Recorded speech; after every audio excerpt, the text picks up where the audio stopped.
हो ना, आम्ही तिथे इचलकरंजीत वडा खायला थांबलो तर काय खूप छान होतं, भारी वाटलं. मग तिथनं निघला आम्ही धुळवाला. तर धुळवाला गेलं काय भारी वाटलं. मग जाताना प्रवासाला खूप लांब होता.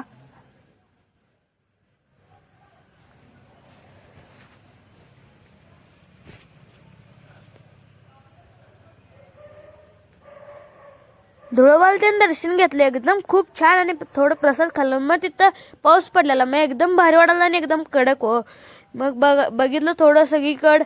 मग थोडं तिथं डोंगरावर गेलो वरती. करवंद आहेत का बघायला. करवंद काय नव्हतं, मग रामलिंगला आहे म्हणून सांगितलं करवंद. मग तिथं थोडं आम्ही रामलिंगला गेलो. रामलिंगला जाताना आत खूप छान वाटायला.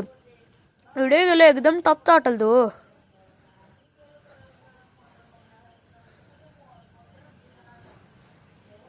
मग थोडं दर्शन केलं, थोडं गर्दी होती. मग तिथलं प्रसाद खाल्लं.